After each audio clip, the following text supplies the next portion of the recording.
रूस इस समय यूक्रेन के साथ 2 साल से ज्यादा वक्त से चल रहे युद्ध में उलझा हुआ है, लेकिन इसने सुपर पावर को भविष्य के लिए कुछ साहसिक अंतरिक्ष महत्वाकांक्षाएं रखने से नहीं रोका है। और इन महत्वाकांक्षाओं में रेड ड्रैगन के साथ रणनीतिक गठबंधन यानी स्ट्रैटेजिक अलायंस शामिल है। रूस और चीन मिलकर चंद्रमा की सतह पर कुछ रेवोल्यूशनरी बनाने के रास्ते पर है, और अगर यह सफल होते हैं तो यह इन दोनों देशों को अंतरिक्ष की दौड़ में सबसे आगे खड़ा कर देगा। और अमेरिका इस एसोसिएशन पर कड़ी नजर रखे हुए है, क्योंकि यह आखिरकार नेशनल सिक्योरिटी के लिए खतरा बन सकता है। तो रूस और चीन असल में क्या योजना बना रहे हैं, बताएंगे आपको हमारे इस वीडियो में।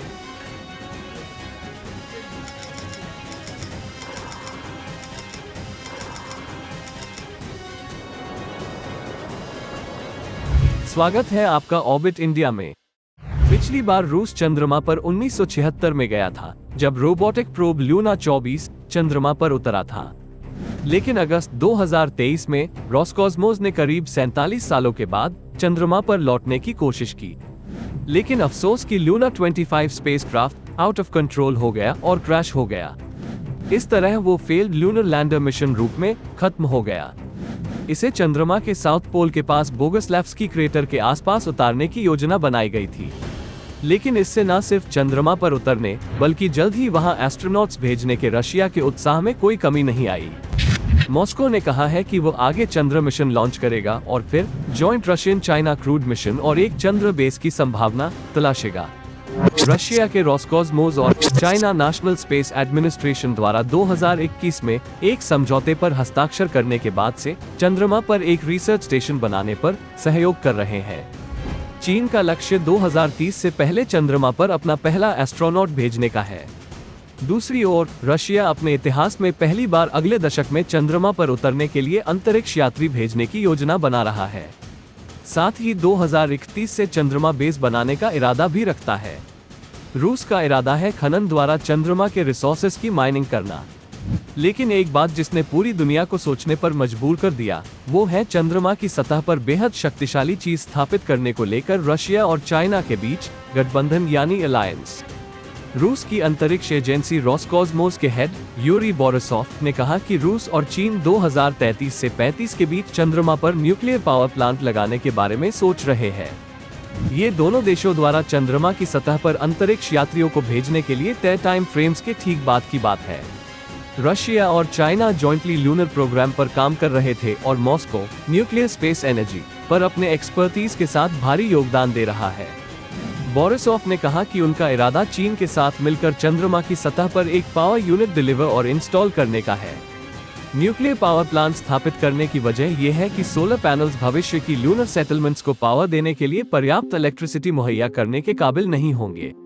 उन्होंने ये भी कहा कि हो सकता है कि इस प्रोजेक्ट को इंसानों की मौजूदगी के बिना पूरा करने की जरूरत होगी। बोरिसोव ने न्यूक्लियर पावर्ड कार्गो स्पेसशिप बनाने की रूसी योजना के बारे में भी बात की। उन्होंने कहा कि परमाणु रिएक्टर को ठंडा करने के तरीके का समाधान ढूंढने के अलावा प्रोजेक्ट से संबंधित सभी तकनीकी सवालों को सॉल्व कर लिया गया है। तो क्या रूस और चीन आखिरकार चांद पर न्यूक्लियर पावर प्लांट स्थापित करने में सफल होंगे? इसके अलावा क्या इसकी वजह से अमेरिका भारत या जापान के साथ रणनीतिक गठबंधन बनाएगा, जिन्होंने चांद पर सफलतापूर्वक रोवर उतारे हैं, ताकि इसी तरह के न्यूक्लियर पावर प्लांट्स उनकी तरफ से स्थापित किए जा सकें? ये जानने के लिए हमें करना होगा इंतजार। वहीं चीन की बात करें तो लाल ड्रैगन ने अंतरिक्ष में प्रभुत्व यानी स्पेस डोमिनेंस हासिल करने के लिए कुछ बड़ा ही रचा है। अमेरिका और रूस की तरह चीन भी सभी क्षेत्रों में नंबर 1 बनना चाहता है, चाहे वो ट्रेड हो, टेक्नोलॉजी हो, मिलिट्री हो या फिर अंतरिक्ष। दिसंबर 2023 में चीन ने अपने मास सैंपल रिटर्न मिशन पर मास बर्ड 7 क्वाडकॉप्टर भेजने की योजना का अनावरण किया। साल 2028 और 2030 के बीच इसके लॉन्च होने की उम्मीद है और ये एक्स्ट्राटेरेस्ट्रियल रोबोटिक्स में एक खास छलांग को रिप्रेजेंट करता है। क्वाडकॉप्टर में एक फोल्डेबल स्ट्रक्चर होता है जो मंगल ग्रह पर पारगमन के दौरान अंतरिक्ष संरक्षण के लिए अनुकूलित होता है। रेड प्लैनेट पर पहुंचने पर यह अपने आप से 0.22 पाउंड तक मंगल ग्रह के सैंपल्स को डिप्लॉय और कलेक्ट कर सकता है, एक ऐसी क्षमता जो सैंपल कलेक्शन की एफिशिएंसी और फ्लेक्सिबिलिटी को खास तौर पर बढ़ा सकती है। और शायद स्पेस टेक्नोलॉजी में यह एडवांसमेंट काफी नहीं थी, इसलिए अब चीन ने ऐसा काम किया है जिसके बारे में किसी ने सोचा भी नहीं था।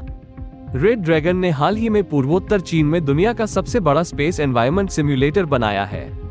Ground based space environment research platform ने टेस्टिंग पूरा कर लिया है और देश की बढ़ती अंतरिक्ष महत्वाकांक्षाओं को सपोर्ट करने के लिए ऑफिशियली चीन में काम कर रहा है।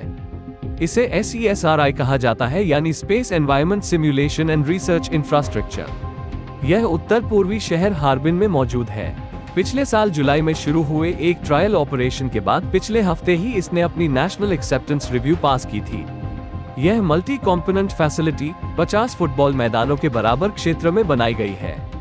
पृथ्वी की ऑर्बिट के नजदीक टेस्टिंग के ऑल्टरनेटिव के रूप में इक्विपमेंट और इंसानों के हेल्थ पर होने वाले असर की टेस्टिंग करने के लिए SESRI में स्पेसिफिक स्पेस कंडीशंस को रिप्रोड्यूस किया जा सकता है। फैसिलिटी का मुख्य मिशन चीनी स्पेसक्राफ्ट के सेफ ऑपरेशन और अंतरिक्ष में लंबे वक्त तक इंसान की मौजूदगी को सपोर्ट करना है। 30 से ज्यादा देशों के 110 से ज्यादा यूनिवर्सिटीज और इंस्टीट्यूट्स ने भविष्य में प्लेटफॉर्म का इस्तेमाल करने के लिए अग्रीमेंट्स पर साइन किए हैं। 2045 तक चीन एक भयंकर स्पेस पावर बनना चाहता है और उसके लिए कॉम्प्लेक्स स्पेस एनवायरनमेंट्स की स्टडी करना बहुत इंपॉर्टेंट हो गया है। इससे न सिर्फ स्पेसक्राफ्ट की विश्वसनीयता की टेस्टिंग करने में मदद मिलती है, बल्कि एस्ट्रोनॉट्स की सेफ्टी और हेल्थ की सुरक्षा भी होती है। 2015 में चीनी सरकार द्वारा अप्रूव्ड ये फैसिलिटी एरोस्पेस क्षेत्र का पहला प्रमुख मेजर रिसर्च इंफ्रास्ट्रक्चर है। यह एक्सपेरिमेंट्स और टेस्ट इक्विपमेंट को ऑर्बिट में किसी खर्च के बिना भेजने का एक कॉस्ट इफेक्टिव तरीका है। 4 प्रयोगशालाएं सिमुलेशन चेम्बर्स की मेजबानी करती हैं, जो माइक्रोग्रेविटी से लेकर सोलर रेडिएशन तक के वातावरण को फिर से बना सकते हैं। 4 प्रयोगशालाओं में एक व्यापक स्पेस एनवायरनमेंट लैब है, एक स्पेस प्लाज्मा साइंस के लिए है। इसके अलावा एक मैग्नेटिक एनवायरनमेंट की स्टडी करने के लिए और एक एनिमल ब्रीडिंग रूम भी शामिल है।